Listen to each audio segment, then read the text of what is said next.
The warmongers have their tails up, that much is obvious.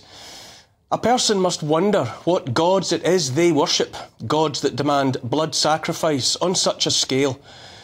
Ukraine is not quite sacrificing its children yet, but given the youthful faces of some of those en route to the fighting front, it's a close-run thing. The death toll in Ukraine is already estimated by Western intelligence agencies at 500,000 souls, a scale of loss of human life in conflict not seen in Europe since World War II, and still the warmongers have not yet drunk their fill.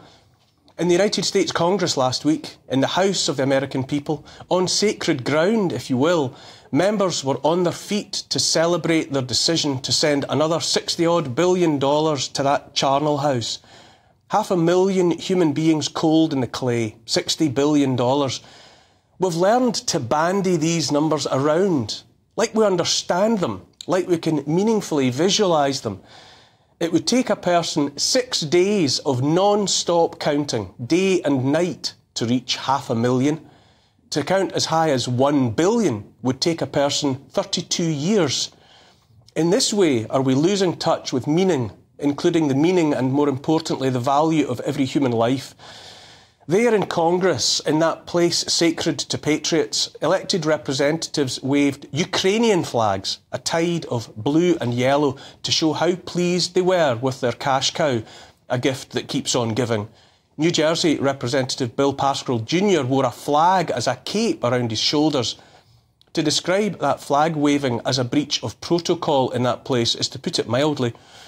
Viewed from the outside, it looked like mockery of all that's decent. They were so happy, those elected representatives, and for reasons that make sense to warmongers, those reasons being dollars and cents.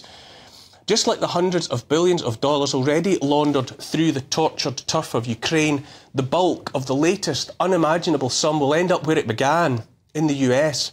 What goes around comes around, all the way back to the bank accounts of the component parts of the intelligence military complex. The same is true of the pounds and euros and the rest of the currencies flowing like water through that benighted place, made to look like it's defending democracy, when in truth it has only ever been about enriching those who peddle and promote war for a living. Those sums leave those countries via the front door and return via the back door. On another note, I'm loath to ponder what they call little man syndrome, but if the little cap fits, I look at the leaders of Europe, Rishi Sunak, Olaf Scholz of Germany, Emmanuel Macron of France, Volodymyr Zelensky of Ukraine, all of them excited by thoughts of war fought by other men's sons and daughters. And notice they all fit the bill of those exhibiting the Napoleon complex.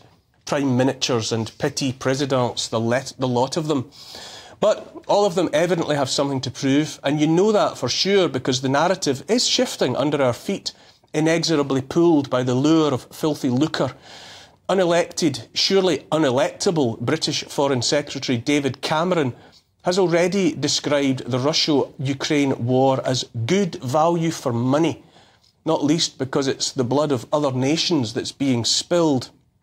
Earlier this month, he stood alongside fellow warmonger Antony Blinken, US Secretary of State, and said, quote, "I argue that it is extremely good value for money for the United States and for others.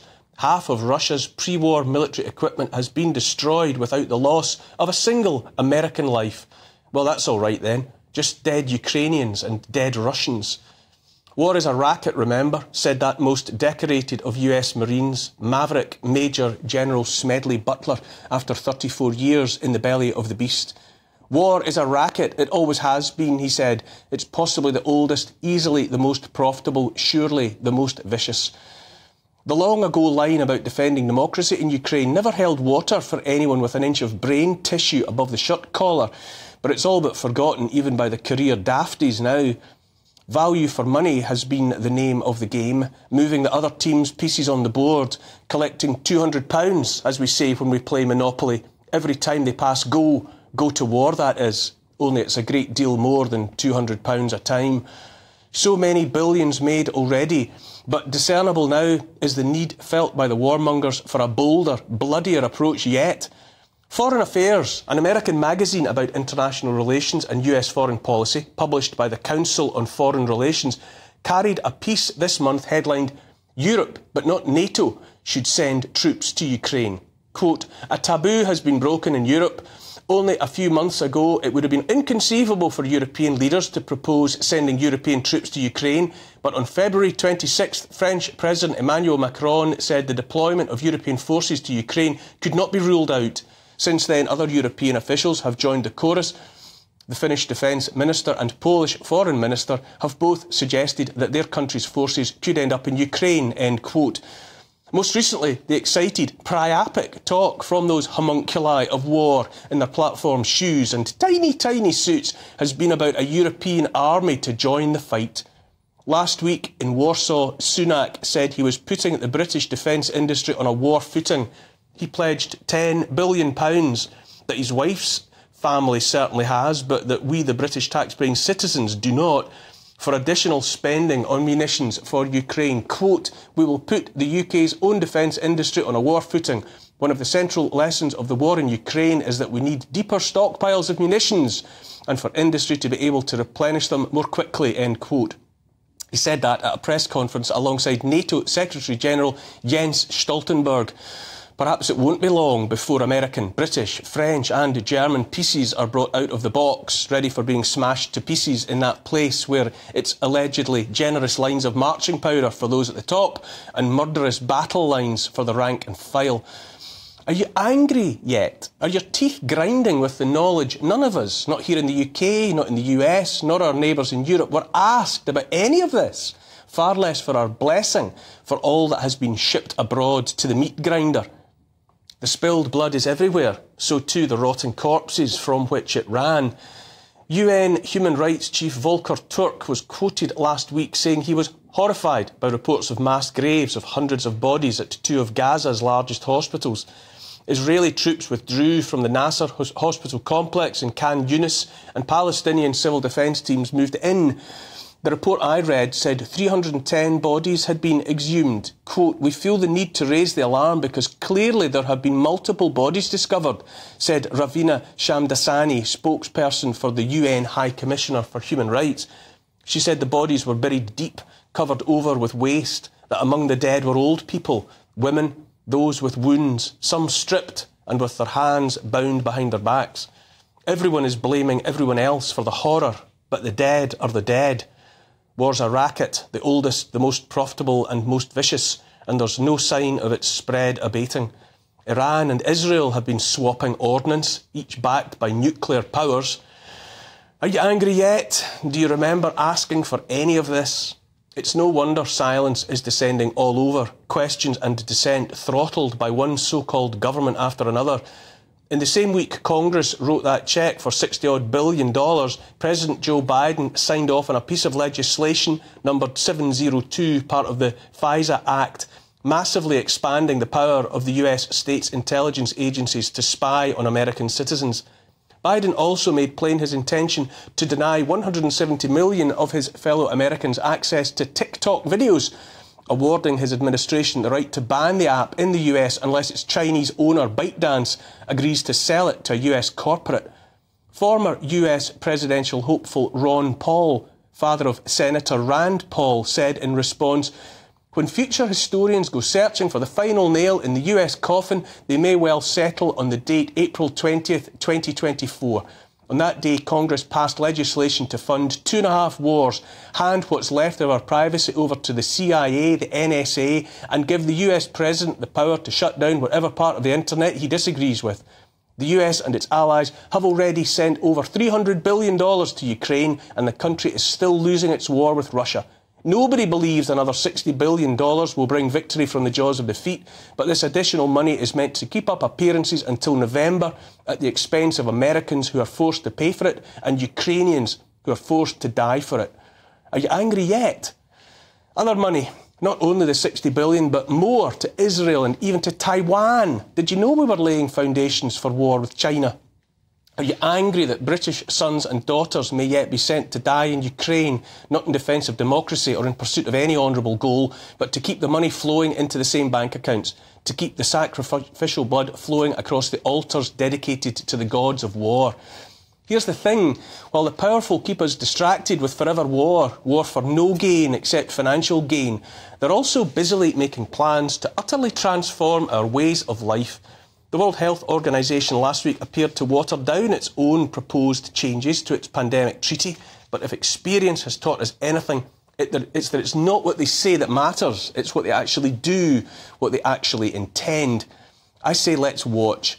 Whether we will have homes to call our own, what we can eat, whether we can travel, and whether we can ever again hold our own money in our own hands and decide how to spend it, how crops are grown, how and if we can heat our houses. The warmongers are making war, make no mistake, and the real enemy they have in their sights is us and our ways of life. They want to reduce carbon. I say that ultimately we are the carbon they want to reduce. Yes, that was brilliant. Oh, brilliant, Ingrid. Brilliant. You always nail it, Neil. But it's just... I call you Nail It, Neil. Democracy. We were told the war in Ukraine was about defending democracy. But even our, unelected representatives like Foreign Secretary David Cameron are talking about war as an investment, pointing out to potential supporters that there's money to be made. Is that not morally bankrupt? Yes, completely. Let me start a little bit with the sort of, it's in the name of democracy, this war with Ukraine. Just splitting hairs here, we didn't vote for that war. So it wasn't democratically approved from the very beginning. But going back to sort of your question about David Cameron, he's saying it's profitable. It's morally not. It's morally bankrupt, as you say. But when you look at the pounds, shillings and pence, the dollar signs and everything, it is hugely profitable. All the arms, America is the largest exporter of arms, and Ukraine is the fourth largest importer. You know, it's not rocket science to work out sort of how convenient that is. We are, of course, and always have been America's puppets, or little poodly things. So that plays into all of that. So we're always going to agree with what they do. But what chokes me is anyone with any sense can work out that there's money to be made in war. War's a racket, as I quoted Smedley Butler saying. But it's the fact that they're now confident, our representatives, of saying as much. You know, all the highfalutin talk about, preserving democracy, fighting the good fight, fighting on the beaches or on the landing grounds. Yeah. All of that's just, never mind about any of that. But and never mind about you little people either. But it's not now, it's a brainwashing, because we can't see and we don't get where it's going, apart from the fact that people do see, is that this is a war that can never be won. Ukraine will never be victorious in this, and all it's going to do is just going to provoke something larger and greater. You're prodding the bear, and actually, I get Putin's stance. I totally do. But once you internalise, or once you invite the people to accept that it's a war for profit and a war for money, then why would you end the war? It'd be like curing a sick patient when you can continue to make money from prescribing them expensive medicines. Why would you bring to an end a war that's earning money, and when that is being touted as the reason for the war? Because they're not putting it the way that you've just put it. That's why. The way you've put it is absolute common sense. Why? What is the point? But the way they package it, it's kind of playing into people just still trusting the government, still trusting our leaders, trusting David Cameron from the days that he was a Prime Minister. Now he's there, an ambassador. He's so well dressed, he's so well spoken. He must be right. You've packaged it the right way, and then people would question and go, no, it doesn't make any sense whatsoever. It makes me feel unclean. Unclean, unsavoury, and it taints. It just taints everything. It taints. We have to go to a break now, and after that break I will be joined by former Army Colonel Douglas McGregor to ask him how much longer the war in Ukraine can possibly continue, regardless of profits. You're watching the Neil Oliver Show on GB News. Please don't go away.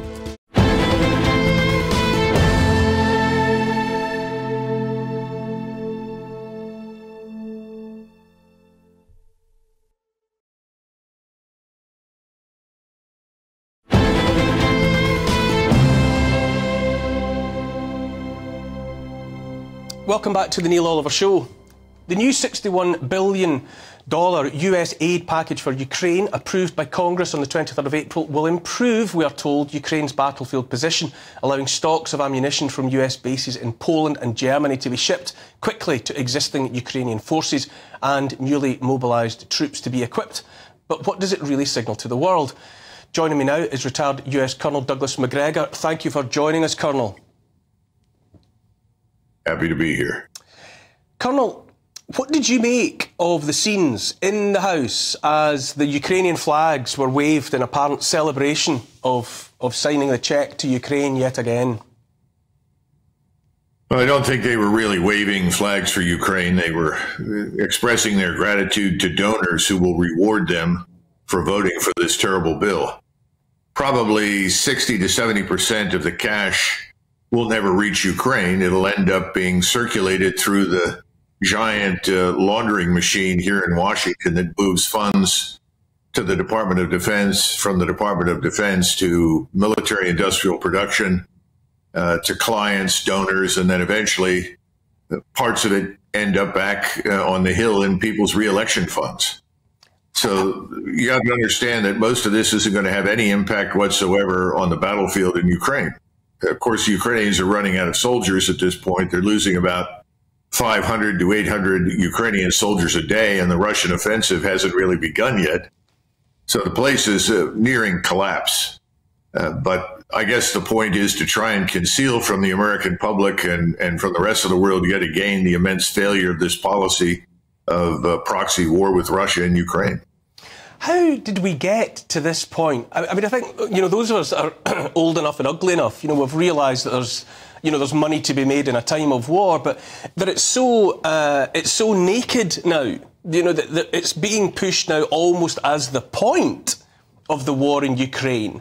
How have we, evolved, if that's the right word, to such a morally bankrupt state of affairs?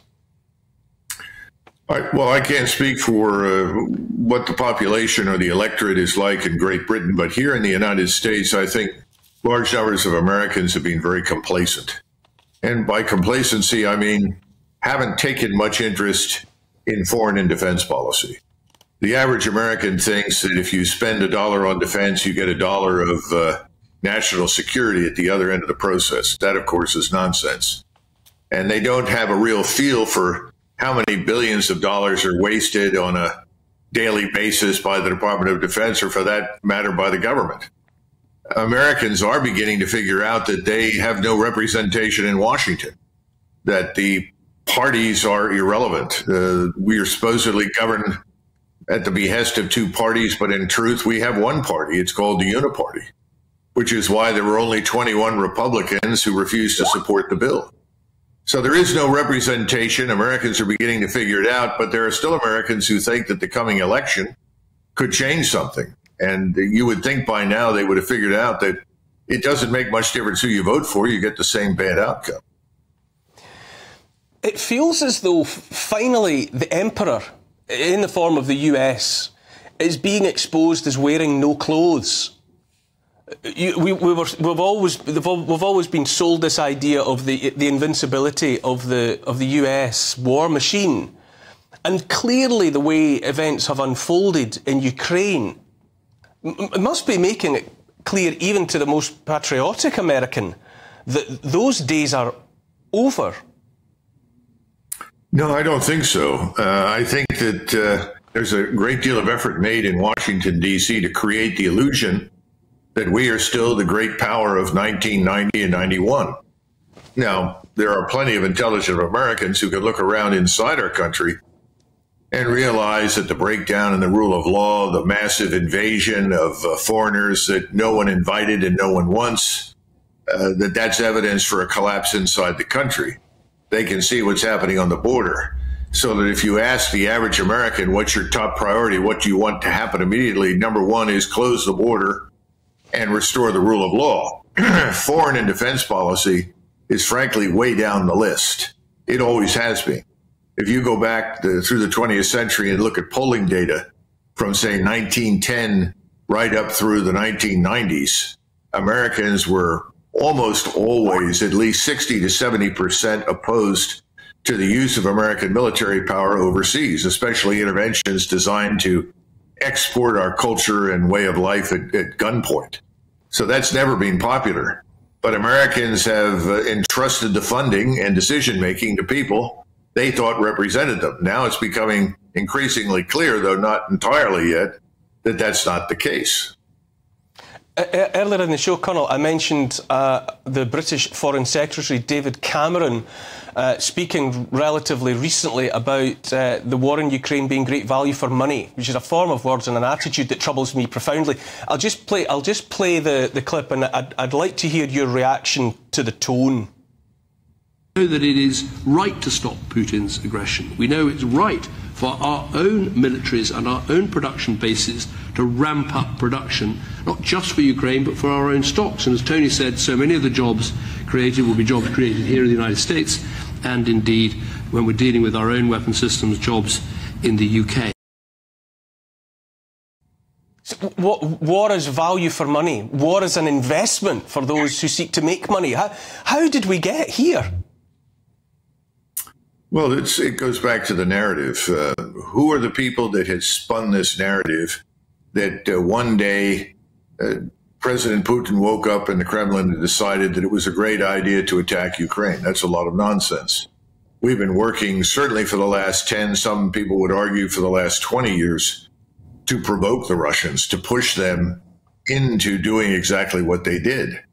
And then they said, well, this was always part of the plan. Well, if it was part of the plan, the Russian army that first entered Ukraine was quite small for the task it had been assigned. And that task was not to go very far, but to try and signal to the West, to NATO, that they were quite serious about not tolerating a threat in Ukraine directed at Russia. Well, when that didn't work and attempts to negotiate with us failed, they built this enormous force. They now have arguably the best, largest, most lethal, battle-tested, battle-hardened ground and air force in the world. And people are saying, well, he's going to attack West even further. Well, he's had opportunities now for months because the Ukrainians have always been weak to move forward, cross that river and attack all the way to Poland. He's never done it. He doesn't want to do it. So it's a huge lie. Cameron is part of the lie. He's part of that globalist ruling class in Western Europe and the United States that has been doing everything in its power to provoke war. And if you don't understand why he's doing it, perhaps you should look into his finances along with former Prime Minister Tony Blair and find out who made them millionaires. You mentioned, Colonel, the situation on the southern border of the United States. It feels as though the Biden administration has abandoned the very idea of the United States as we have known it, somehow accepting profound or fundamental change to the United States, if not indeed driving that change. Yes.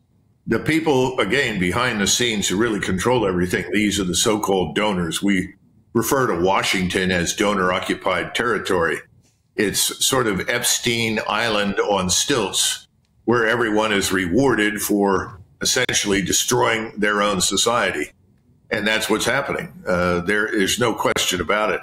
They want to denationalize us. And anyone who objects to denationalization is immediately attacked as a bigot, a racist, an anti-Semite, go down the list. Colonel, I'm just going to jump in at the moment because I have to go to a break, but we'll be continuing this discussion with your forbearance. Stay with us. You're watching The Neil Oliver Show on GB News.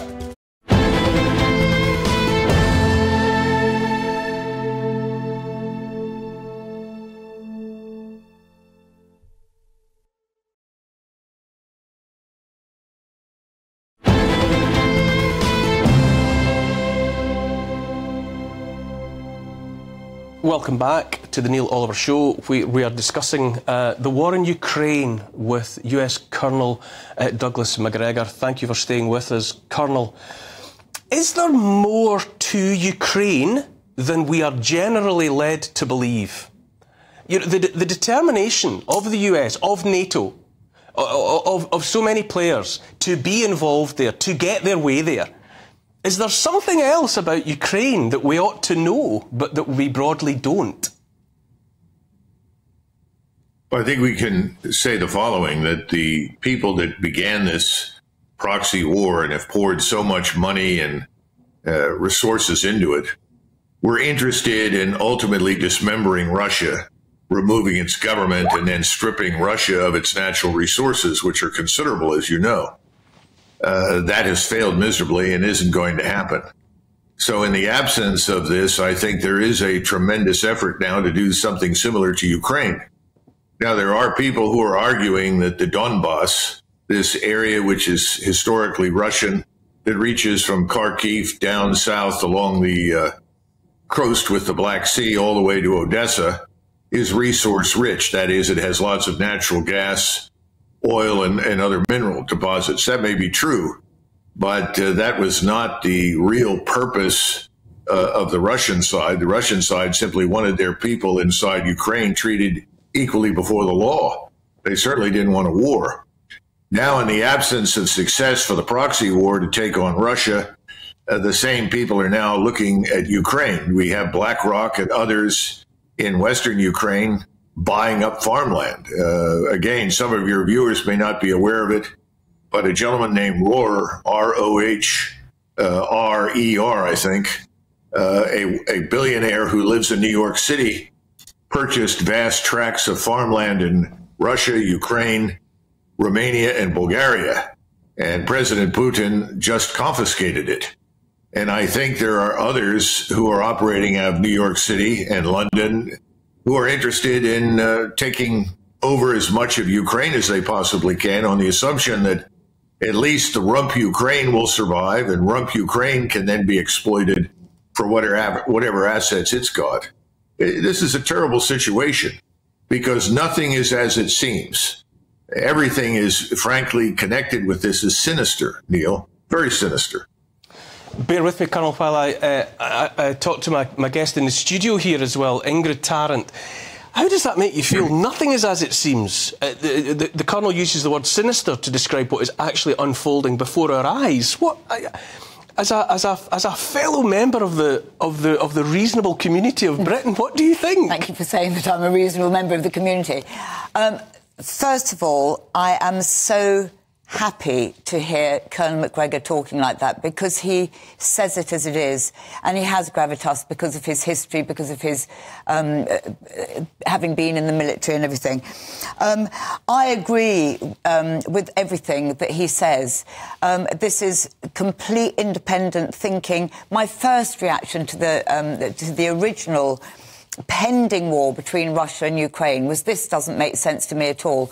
And actually thinking about it for a long time, because in the papers it was threatening it from about October, November. It's going to happen, it's going to happen. They're lining up, Russia's lining up to invade Ukraine. Yes, they probably were lining up, but to me, I saw it as protecting themselves for the pending battle, because NATO knocked on their shoulder and said, would you like to join us? Of course they can't now because they're still at war. And, of course, they were going to say yes, because America wants a foothold. NATO's the dirty word here. To me, it's a four-letter dirty word. And so everything that Colonel Macgregor is saying just endorses all the things that are beginning to play out. But beyond that, Ukraine have got a massive debt. So how are they going to pay it back? They have to pay it back in kind. Also, the other thing, I do think about the Donbass and going down to Odessa. There's a protected interest there as well from the West, because I believe there's a lot of nuclear power plants there anyway. So, yes, it's sinister. There's a hidden agenda. We've just got to wake up to it. Colonel Macgregor, I've previously let you listen to David Cameron, Foreign Secretary. I've got another clip from Prime Minister Rishi Sunak in similar vein, which I'd like to play for you now. Now, we will have three immediate priorities for this new investment. First, we will put the UK's own defence industry on a war footing. One of the central lessons of the war in Ukraine is that we need deeper stockpiles of munitions, and for industry to be able to replenish them more quickly. Once again, Colonel, you know, there's the British Prime Minister just really talking. We were sold protecting democracy, standing up for democracy. Now it's just about business and capitalising on investment opportunities, as you were just describing, in terms of the goodness knows what riches and resources Ukraine has to offer, willingly or unwillingly. Well, I'm not sure it's enough to make any of this viable. I think, at least in the United States, most of us regard the financial system as broken. We all expect a financial collapse. We don't know when it's going to happen, but we know it's coming. There's a very famous gentleman named Nassim Taleb, a very brilliant man who has coined the use of the term black swan. And he has said Armageddon is just over the horizon.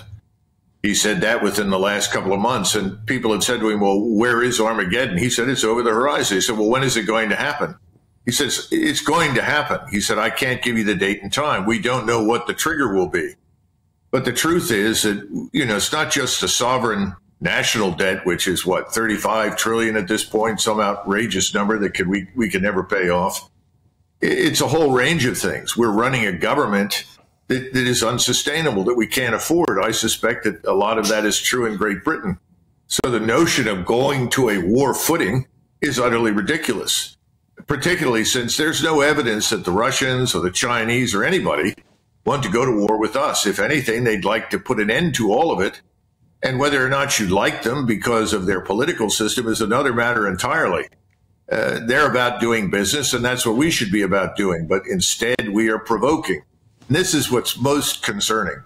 We're engaged from Armenia to Norway in finding ways to provoke the Russians in the hopes that they are going to presumably attack us, which makes no sense at all because it's nothing that they want to do. And we're not interested in escalating anything, yet that's exactly what we're doing. We are escalating day in and day out against Russia. This has got to stop because at some point, the restraint that President Putin has exercised will end. When that ends, we're staring at Armageddon, not just on the financial level, but potentially strategically. Colonel Douglas Macgregor, I'm going to leave it on that note. It's a pessimistic note, of course, but I think it's wholly opposite. And your tone of voice, listening to you, I find so informative. Thank you so much once again for making time to illuminate us. Sure, thanks, Neil. All the best. And to you too. Coming up next, more conversation with my panellist, Ingrid Tarrant, and moving on to fresh topics. But stay with us, coming back to you soon.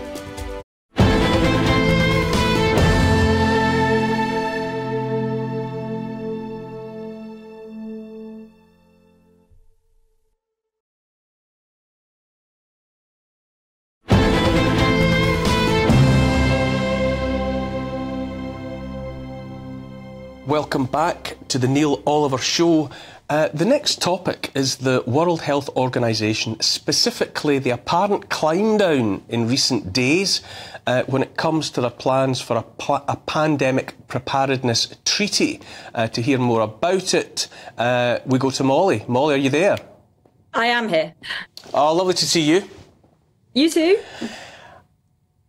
Be honest, Molly, I know what this sounds like. Are you persuaded that the mighty World Health Organization have actually backed down, or are they just pulling back to think again?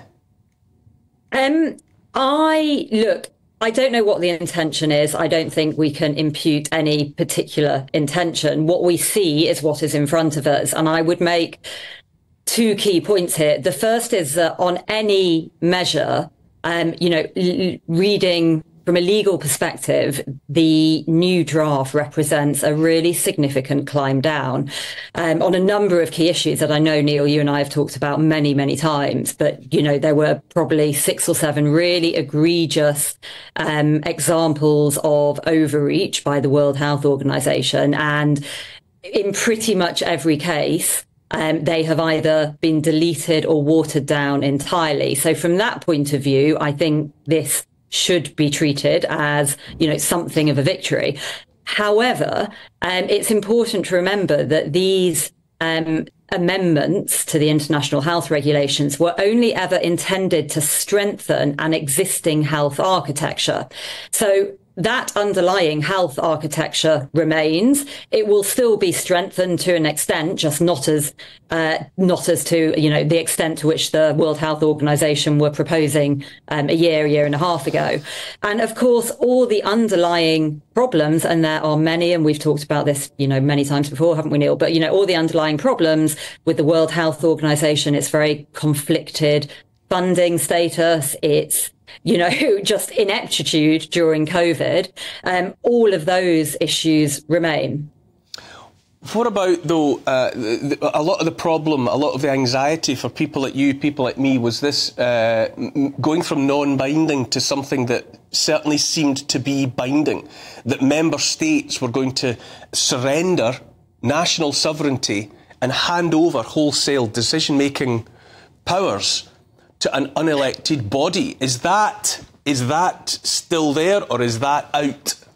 That is out. And let me just take you through the kind of key details, because the devil is in the detail. And I think there's been a lot of confusion about this on social media in the last few days. So, let's be clear. That provision that was found in a new Article 13A, it would have turned the WHO's ability to make advisory recommendations only into effectively binding mandate that would require states to comply. And there was a whole compliance architecture built around that the compliance architecture is still there, but crucially, the WHO's recommendations will remain just that from a legal point of view. Now, of course, some commentators have pointed out that in practical terms, some states, particularly states in less developed countries, may consider themselves bound to comply with the WHO's recommendations anyway. And I think that is a fair point.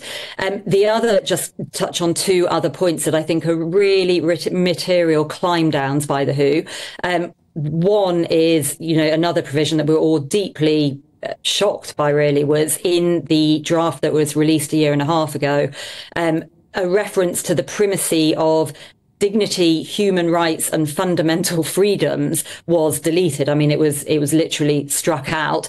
That deletion has been dropped. So, dignity, human rights and freedom still prevail by the looks of it.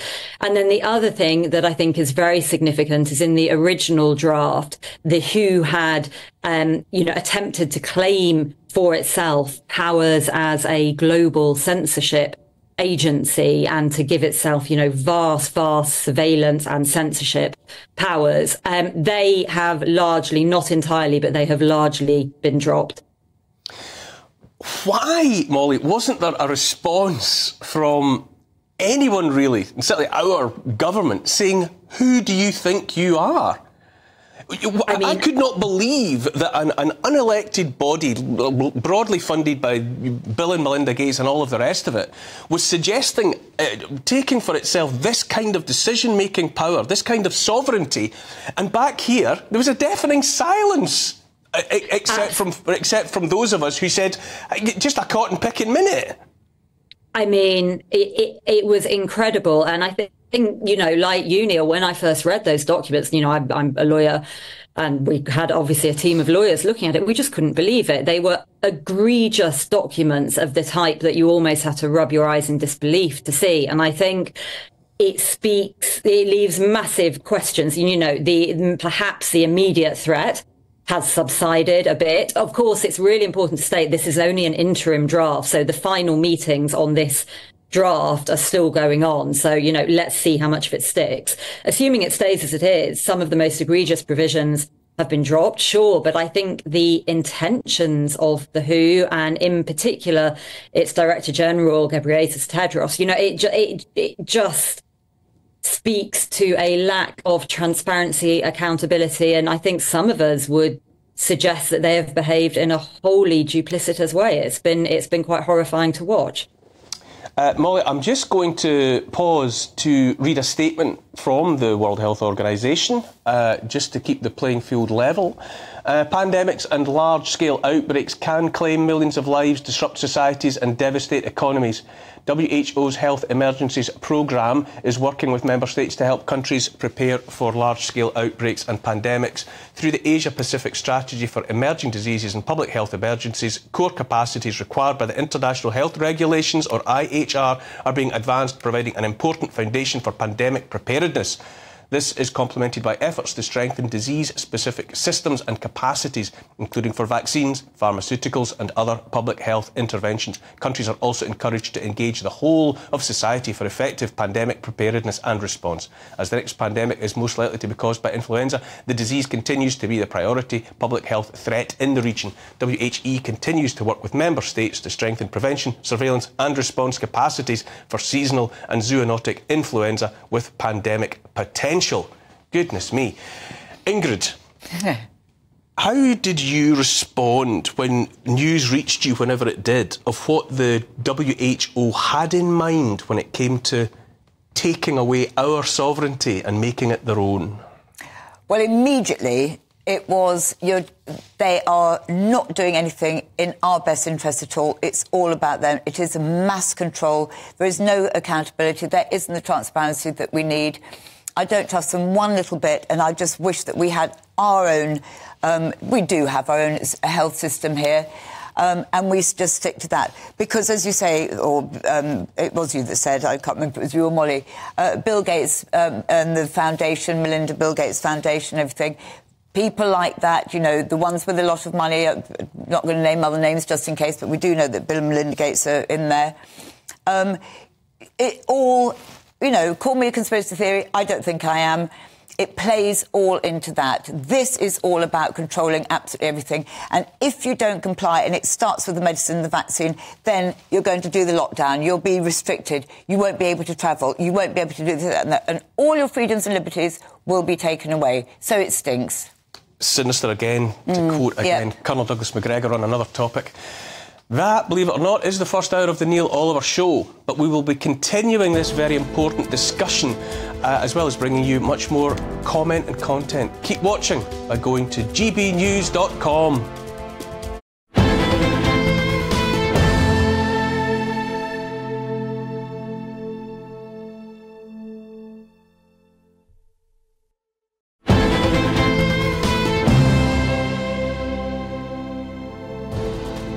Good evening and welcome along to the second hour of the Neil Oliver Show, because 1 hour is simply not enough time properly to discuss matters of such importance as we contemplate here. It is a chance to have a longer, more in-depth chat with my guests. I'll be continuing to talk to Molly Kingsley from Us For Them about the changes the World Health Organisation may or may not make to its pandemic preparedness treaty. All of that apparent climb down is thanks to campaign groups such as Us For Them, whose members have been vociferous in their opposition to the proposals. I'll also be chatting to a consultant surgeon who turned his life around by focusing on nutrition and health, and he says he learned more about himself and everything else by doing this than anything he learned in all the years at medicine school. And finally, I will be looking into an amazing story about a dentist finding the fossil of a human jawbone in the floor of his parents' kitchen, which is more than likely 1 million years old. All of that in the company of my panellist, journalist and broadcaster, Ingrid Tarrant.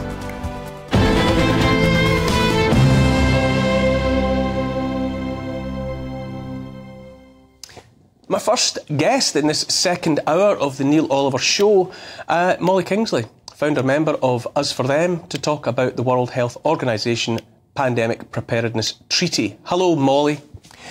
Hi, Neil. Amongst others, my wife is always after me to look on the bright side, to seek the positive, and I know that I have inclinations to have another frame of mind, but she was reminding me only this morning that this, on the face of it, looks like a victory for the people. People like you, who saw something coming down the line and said no, and it looks as though that resounding no has carried weight. I think it is a victory. And, you know, there have not been many victories in the last 4 years. And I think it's really important to claim them and celebrate them when they do come along. And, you know, I've been getting slightly frustrated, actually, by people insisting that it's all still awful and no, we haven't won and there's actually no material change on the documents. Legally, that is just not the case. This is a very, very different document from a legal perspective. You know, as we were saying before the break, Neil, that doesn't mean that there are no issues with the World Health Organization, with its very, conflicted, corrupted funding architecture. But it does mean that we frame the debate differently, assuming the documents stay like this. I think this needs to open up a far wider conversation about whether the WHO is a responsible and appropriate agency to be placed at the helm of global public health. And, taking on board what Ingrid said, I absolutely agree. I think we really need to revisit that.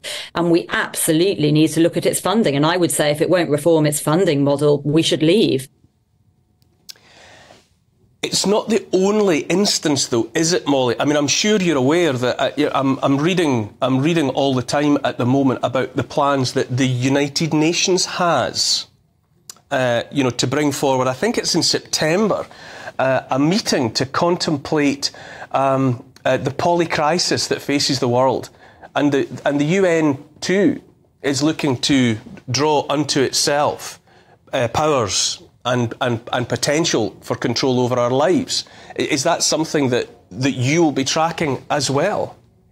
Yes, I think we will. And I think it's part of a wider conversation about, the role of these multilateral institutions, many of which are starting to feel like they have far outlived their original, very noble purpose. And actually, it links into, again, broader questions about sovereignty, about national democracy. And I think the key question, to my mind, should now be, well, look, we saw what happened during the pandemic. And, there's an extent to which that whatever the document does and doesn't say, it's kind of irrelevant, because if you have majority public opinion baying for lockdown, baying for masks, baying for vaccine mandates, then I think what we will find once again is governments will act in accordance with that democratic, supposed mandate. So I think we have to look at educating people much more about the harms and dangers associated with those interventions, and also introducing national checks and balances and safeguards to ensure that the kind of situation we saw throughout 2020, 2021 simply is not allowed to happen again. And that's national architecture. It's, it's not nothing. It shouldn't be anything about the international organisations. It feels to me all the time as though the United Nations, in this instance, World Health Organization, the World Economic Forum, the Club of Rome, Commission of this, Commission of that, that there's a crystallising towards a one world government, and that by one path or another, some people are trying to get to the point where they have that centralised one world government control. Is that what we're seeing here? Well, I mean, there's certainly been a path towards technocratic globalization, hasn't there? And I think it leaves many of us asking why, because surely, decisions should be made closer to home. And I think many of us, I personally would say that we have a far too strong and powerful central UK government. I would like to see far more decision making put back in the hands of local communities. But yeah, the trend seems to be very much against that. But I do think, tentatively hope that the resistance we've seen to this very egregious global overreach, could that be the first signs of resistance and a more wider awakening about the dangers of that? Do you think, Molly, we've got to the end of our willingness to tolerate lockdown? Do you think the experience of lockdown was enough to teach us here in the UK and populations elsewhere that locking down in the way that we did, do people see that was a disaster in every conceivable metric? I mean, you would hope they do, but I'm not sure they do, Neil, because we see, don't we, these polls pop up every month or so, suggesting that actually a majority of the public still support lockdown, even as the catastrophic harms are, rolled out almost weekly. And I think this is the problem. I think while you have a significant portion, a majority of the public in favour of these measures, then that public opinion is going to be, a battering ram that breaks democratic safeguards against those measures. And I think, we can only hope that through, as I said, education and awareness, public opinion shifts. I mean, it's certainly shifted an awful lot in the last 2 years. I don't know if we're yet at the point where a majority would resoundingly reject lockdown. You would hope so, but I don't know if we're there yet. Molly, we talked about intention. You know, the wording has changed, but what we always are agreed about is that we have to bear in mind intention. And is it true to say that within the spirit and some of the wording of this abbreviated latest proposal, there seems to be this suggestion that member states ought to prepare their domestic legislation to enable the WHO to have the upper hand? You know, they're not actually, they haven't actually drafted it in, but the spirit and tone of the document as it now stands seems to me to suggest that they're putting the onus on member states to erase their own legal protections to enable the WHO.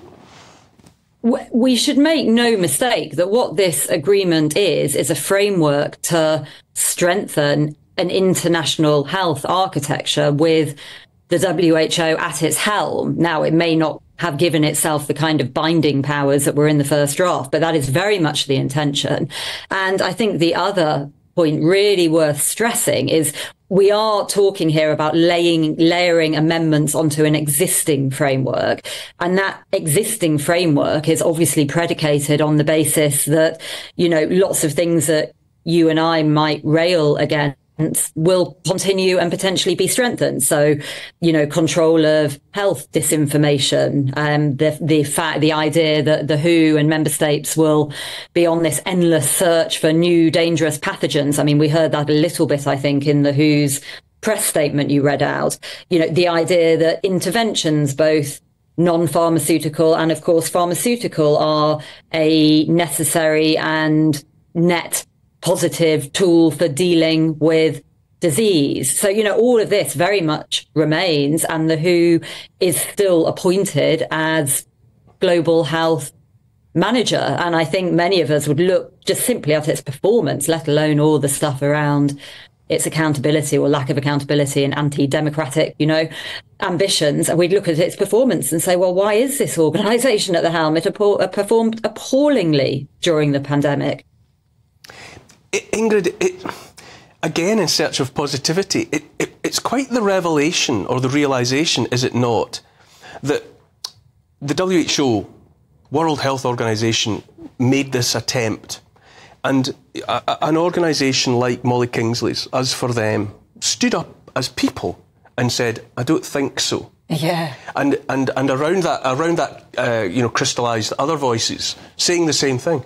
And it has worked. Perhaps it's timely and appropriate that rather than ever again looking to our government to save us, this is a reminder that when it comes down to it, it's up to us, sovereign individual human beings, to come together to make sure we're safe. Honestly, I applaud Molly, because she is just brilliant. And you're absolutely right. Who would have thought that, you know, just from founding a small, you know, relatively small, but really sort of like ambitious company, or not company, but group like this, Us For Them, that it could achieve so much and have influence.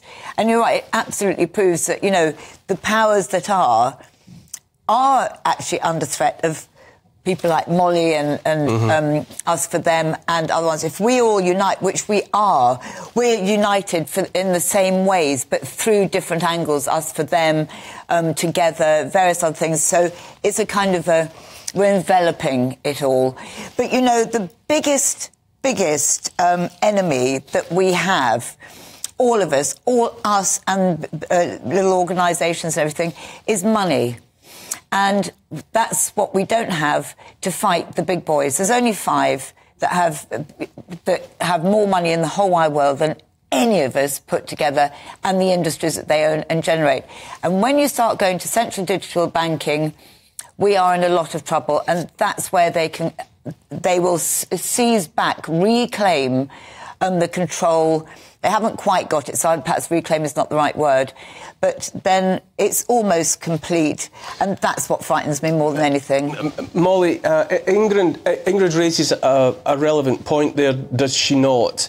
You know, I mentioned earlier, you know, the United Nations plans for the meeting in September, you know, where they're talking about the summit of the future. And the plans for that meeting have been underway since June 2020, you know, since the time of... you know, COVID 1984, and there's a declaration to implement the 2030 agenda in full and on time, and you know, and as Ingrid says, it's all encompassing. You know, thoughts of digital ID, thoughts of central bank digital currencies or other programmable monies. You know, I wonder if, you know, reassured or emboldened even by the success of Us for Them. Does an organisation like your own, in concert with others, do we have to broaden, prepare to fight on additional fronts to secure our individual and our collective security? We do, and our individual and collective freedoms and those of our children. And, you know, that is ultimately how Us for Them came into it with a single campaign. And we just, you know, if someone had said we'd still be going 4 years later... Anyway, I think it's really important, though, you know, a point that Ingrid made. I mean, we've been a voice in this. There have been many, many others. I'm glad you mentioned Together as well. You know, Alan and Leslie have been absolutely fantastic. And there have been tens, hundreds, thousands of other people. It is a little ridiculous in a way that we have had to do this. It would be nice to think that our government had been a little more alive. And I say that with the exception, actually, of Esther McVey, who, you know, I think has been... very on top of these issues throughout, and I suspect had a role in ensuring some of the worst provisions were dropped. I think, though, to your point, Neil, yeah, of course we're going to have to widen the campaign. And, you know, what we've seen here is, I think, quite an existential battle for the shape of the futures we bequeath our kids. And that battle is still ongoing. You know, closer to home, actually, I think things that really worry us now are, you know, the legacy lockdown thing. So the whole lack of transparency around what's happening or not happening with excess deaths, the censorship operation, you know, we know that is going on and strengthening at home. And as you say, digital currency.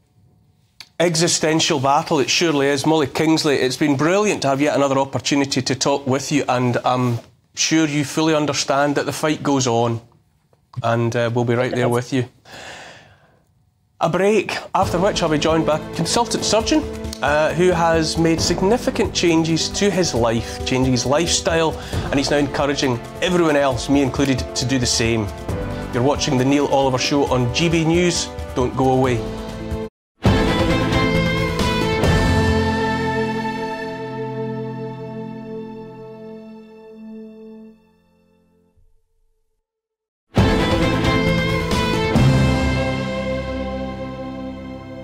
Welcome back to the much vaunted second hour of the Neil Oliver Show. A couple of weeks ago, I concentrated here on nutrition and diet and how we can live the healthiest of lives and not thinking all the time about looking to GPs and doctor surgeries and the NHS to take care of that on our behalf. I want to follow on from that thought so that my next guest, well, I don't think you mind me saying, found himself a bit overweight some years ago with other health niggles. Knew he should have known better. He's a consultant orthopaedic surgeon, so he had the knowledge, but he turned his life around in all of the ways that he's going to explain to us now. It's lovely to have you here, Amit. It's great to be here, Neil. We met. I never get tired of saying this. We were brought together by a mutual friend, and we just clicked. I think it's to do with the fact that we're both West Coast Scots. Yep. You're a good bit younger than me, but we've got a kind of a shared background. And so when you say what you say, it just resonates with me. That's nice. In a particular way. Do you want to just give us a bit of a rundown about what it was about your own self that you thought, enough, I'm going to be different? Yeah, I mean, we can definitely blether, can't we? Yeah. I have to thank you, by the way, 2 days ago, right, after looking at your beard on your podcast, I thought, I need to sort out this bald, round, brown Malteser face. So what do you think of my 2-day growth. If that's only 2 days, I think you're going to be... Very virile. You're going to be dealing with something pretty zesty. It's going to be out there by next week. So, oh man, what do I say? You know, one thing I'm annoyed about is, despite losing a lot of weight in the last few years, I still have this massive round face. And I think I'm stuck with that. The wife likes it for some reason, but that's it. But basically, around about 2017, Neil, I think I've talked about this with you before, but you know, it's very painful. I came home one day from work. It was 10 o'clock at night. My dad's sitting on the sofa like this. He's from Glasgow. And he goes, "What are you doing, son?" And I went, "Got my dinner." And he's like, 10 o'clock at night, you look like awful. You're overweight. You look knackered. You got bags under your eyes. You left this morning before your family woke up. You're coming home now and your family's asleep. And you're now eating. You look a mess. Take it from me. I'm a dying man because he had cancer, terminal cancer. Sort yourself out. And all night, I just kept hearing his words, thinking, why am I in this position? And I was What was your catalogue of unwellness? Diabetic, hypertensive, deranged blood tests, LFTs, you know, your bad cholesterol, all that kind of stuff they tell you about. Tired, really low testosterone in the boots, not this kind of testosterone. And I didn't feel like I was in my early 40s. I felt like I was in my early 60s. And I was like, yeah, I can't do this. And I was thinking, if I don't sort myself out, I'm going to be on a list of medication, and I'll be like my dad, and I'll get cancer or heart disease or whatnot. So it was like, right, I need to do something. And you were NHS. You were your consultant, orthopaedic surgeon. You know, right up at the top of your game. You, if of anyone, should have had the knowledge. Or is it the case that being within the NHS in the way that you were does not actually equip you for health? So the thing is, you think that, and you would think that, being a doctor, you know how to take care of your health. After all, how are you going to tell other people to be healthy? Yeah, I'm afraid it doesn't quite work like that. Can I just say something? When somebody came in and they were very overweight and they needed to have a hip replacement or knee replacement or whatever, did you not say to them, "You're overweight, you need to lose weight, careful, because that's putting a strain on it and we can't operate until you've done it anyway"? Absolutely, but we don't actually know. We don't know how to be healthy in the medical system. But when you're telling other people, you said this so often. Let me explain. Doesn't it? Yeah, I know, but I'll explain. So even myself, I was having this torturous relationship with food and weight, and I did everything I thought was right. I'd go to the gym, I'd be running on the treadmill, and I'd eat low fat, and I'd eat the veggies, and you know, just do what they said. And it just wasn't working. It wasn't working. And I would yo-yo up and down and have this guilty relationship with food. And it's like, basically, everything I learned, what it means to be healthy, you don't get taught in med school. You do not get taught one lecture on nutrition, one lecture about exercise, one lecture about the importance of sleep, the healing properties of sleep, and stress. None of this stuff. What you do get taught is anatomy, physiology. Things go wrong. Often we don't know why, or you've got faulty genes. And then here's a tablet.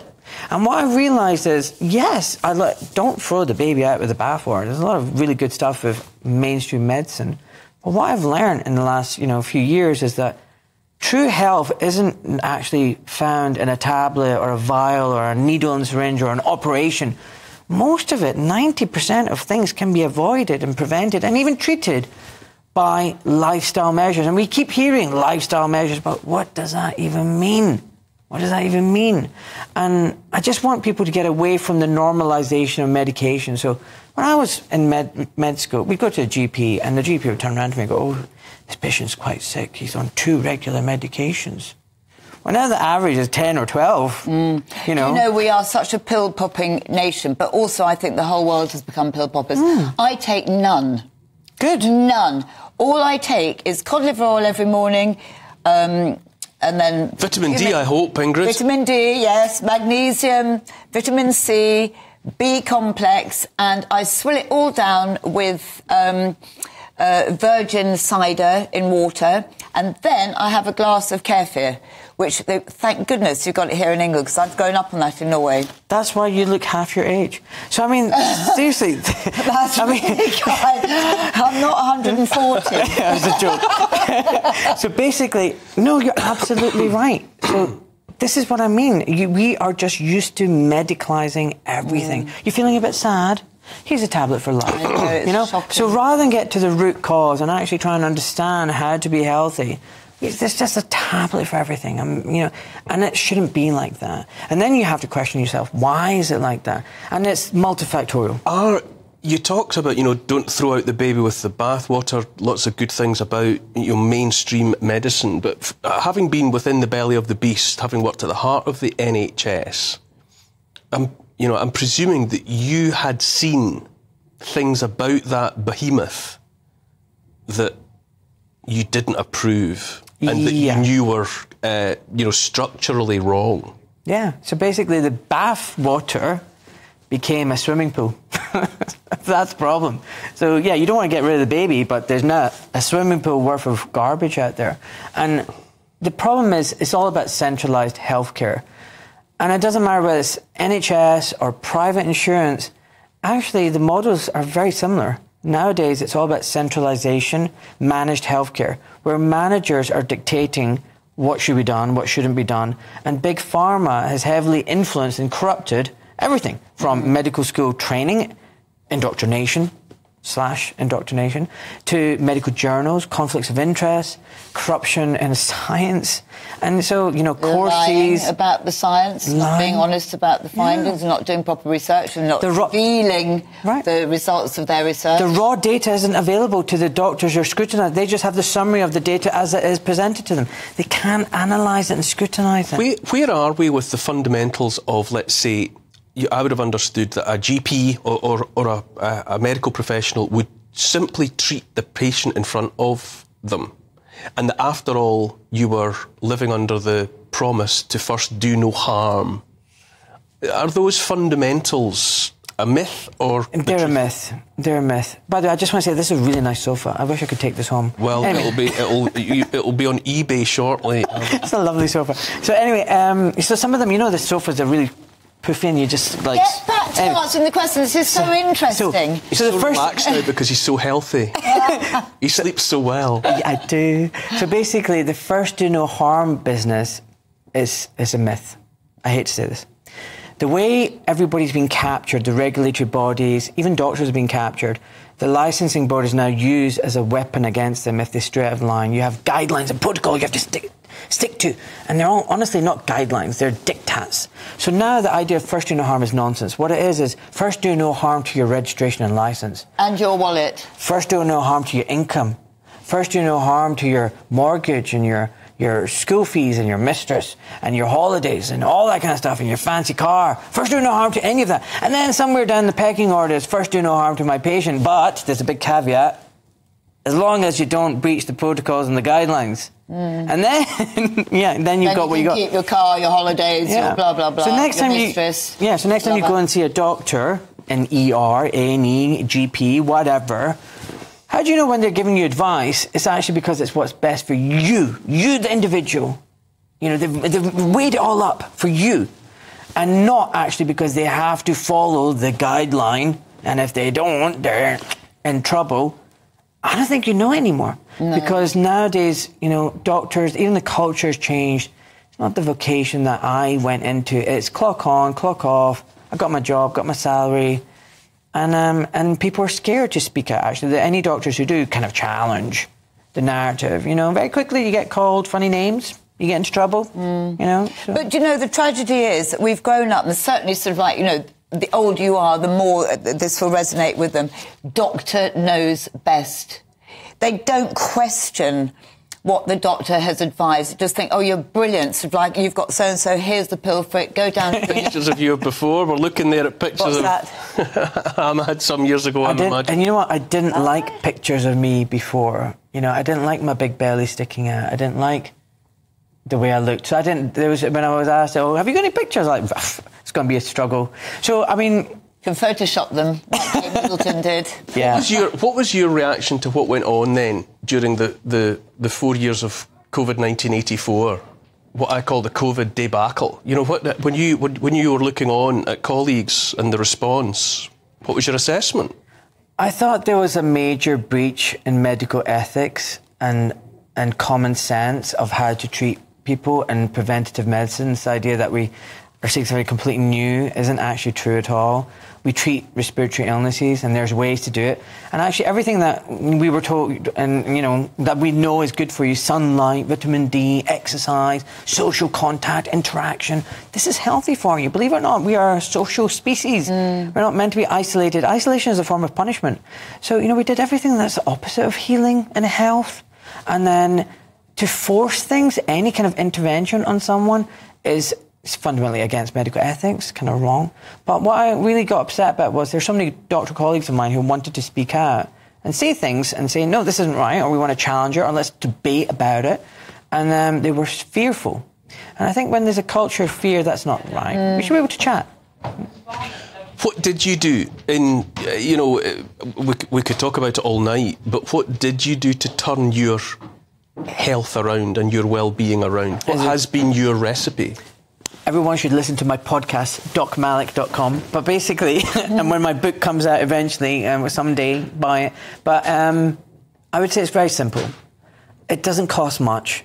And you don't supplement yourself into good health or out of bad health. You don't need interventions or expensive gym memberships. Just like, very, very simple. Doc Malik's Simple Guide to Good Health. Sleep well. Sleep properly. And there's ways you do it. Go to sleep early, wake up early, all that kind of stuff.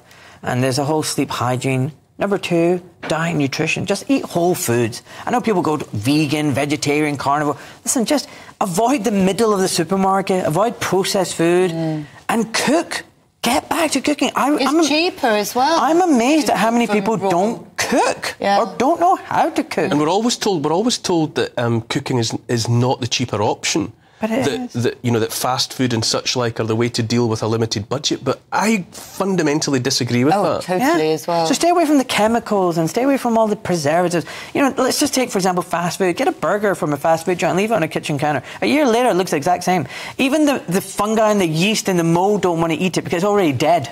So why would you want to eat something that's so dead that even they don't want to eat it? So just put whatever you put into your body, you know, put it in with love and treat your body like the Ferrari or the Lamborghini that it is, not some beat-up car that, you know what, oh, it's just another scratch and a bump, I don't really care. No, this is a precious machine that you possess. And don't eat late. I think that is actually key to it. When you eat late at night, you can't go to sleep because you're turning all the machinery back on. So instead of turning everything down, getting your cortisol down, getting your melatonin up, you know, the growth hormones up, the anabolic hormones, you're doing the opposite. So you're creating stress when you should be everything relaxing. slows down, so at least you've got a little bit of time to digest before you go to bed. I prefer to eat at about 5 o'clock at the latest. Obviously, when I'm going out for dinner, that's a whole different thing, but I don't go out every single night.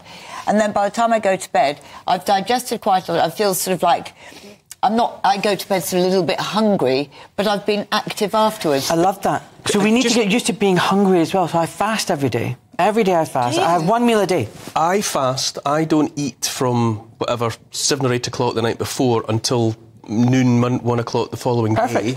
Yeah. So that's a 50 What to 60 about, hours. I am in search of, well, I've still got you, and I will bring you back because I want to hear more about this in the weeks and months ahead. Where do we find peace of mind? Because I think we're a population in short supply of peace of mind at the moment. That's a great question. We are so anxious and stressed out and zombified and triggered. So I would say, first of all, the opposite is the screen. So get away from the screen. So get away from your phone and your iPad. Just get away from all that. And, you know, except when you're watching GB News. That's an addiction now, isn't it? Yeah, so except when you're watching Neil Oliver's GB programme. That's the only time. Seek nature. You know, get outside, in sunlight, in nature, in the trees. And you know what? You realise the world has been going on for billions of years, millions of years. Especially this time of year, beautiful. where everything's springing to life and, you know, it's very inspiring. Colours are beautiful. Light nights. Doc, I'm going to have to let you go only because time is against me, but it's been a pleasure, as always, to listen to you. I'm so delighted that you queued up the idea of the Earth being billions of years old, because that leads into what I'm going to talk about next. But will you come back and develop this philosophy about how to be happier, healthier people? Happily. Thank you, Dr. Ahmed Malik. Thank you so much. Now it's the break, as I threatened, after which I'll be talking about a discovery of a set of human teeth found embedded in a kitchen floor tile, believed to be 1 million years old. Yes, you're watching the Neil Oliver Show on GB News. Don't go away.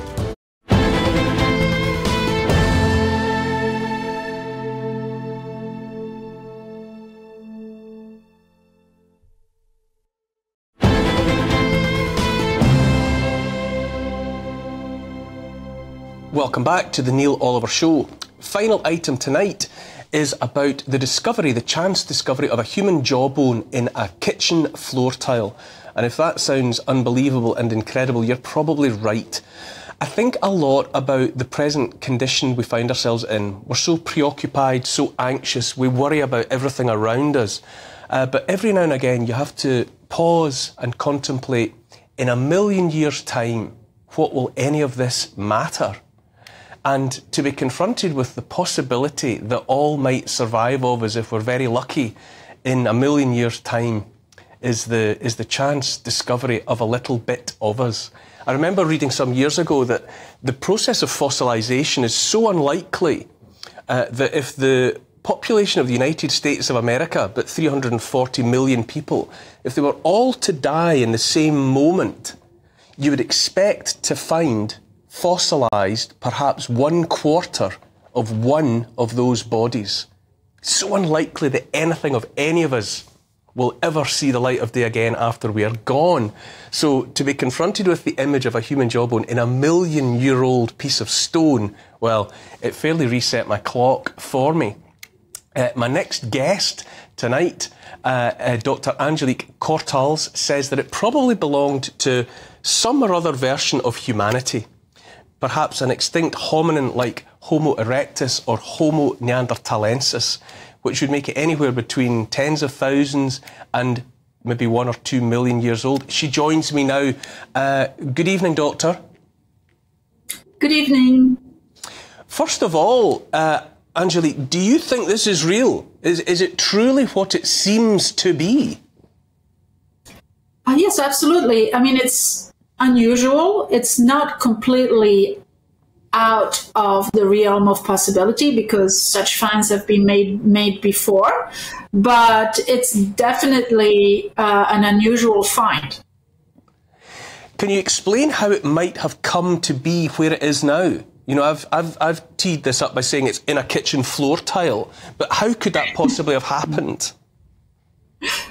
Right. Well, so the travertine stone is actually very prized for decoration, and especially for floors. In fact, it is actually prized because embedded in a lot of that stone are fossils. Now, most of the fossils that we find are impressions of plants or impressions of invertebrates. So it's fairly unusual to see a vertebrate, and particularly an hominin fossil embedded in the travertine stone. But there's actually a museum in Los Angeles, the Getty Museum, that prized that particular stone just for its fossils, so that the public can see the fossil embedded in the walls that are decorated with it. And when you, as an expert, consider its morphology, you know, where you examine it such as you can by looking at images, what kind of humanity might it represent? What kind of hominin? Right. So, you know, it's very difficult because the images that I've seen are only the images that have been circulating into the press. But as far as I can tell, the angle of the jaw, that is the spread of the jaw, or the width of the jaw, seems to indicate that it is not a fully formed Homo sapiens, and therefore it could be our earliest ancestors, such as Homo erectus, not entirely sure, near the Neanderthals, but the Homo heidelbergensis, which is harder to say, can also be a very good candidate. Not just because of the width, but also because of the robustness of the jaw itself. What would have been the terrain, let's say, that would have been inhabited by Homo heidelbergensis or Homo erectus?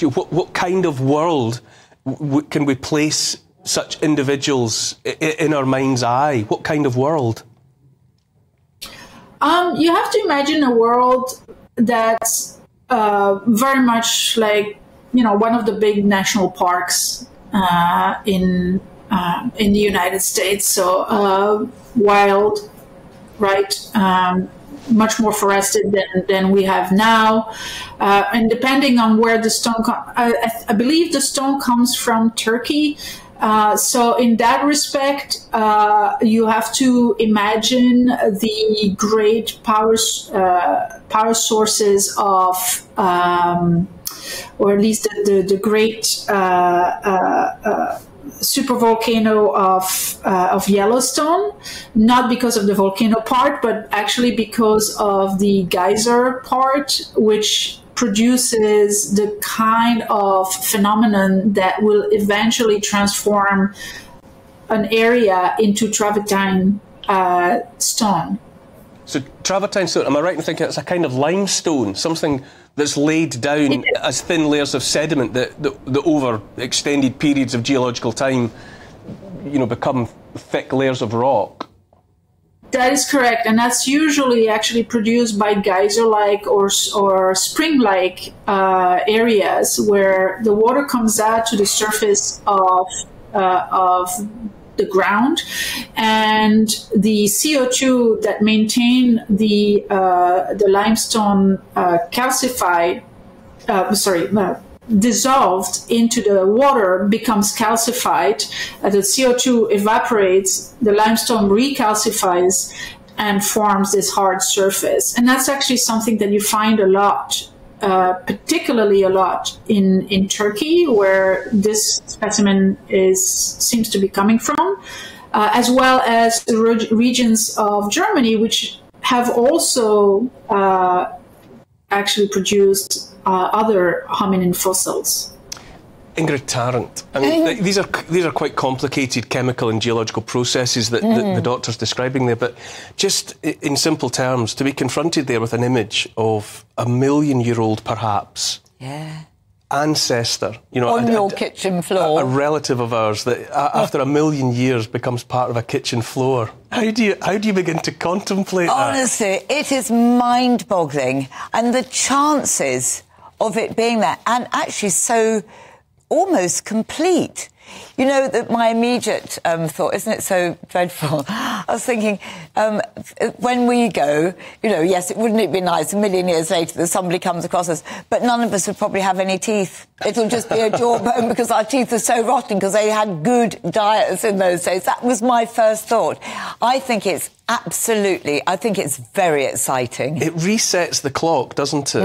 When you're made to contemplate the fact that 1,000,000 years ago there were people of a sort, not our species, but cousins of humanity, up and walking about, in this case in the territory we know as Turkey. Well, it's the kind of going back to all the Darwin theories and everything. It's fascinating. It ignites all those thoughts, the Darwinism and Neanderthal man, Homo sapiens, and all that sort of thing. And I sort of like see the stages of the ape to man.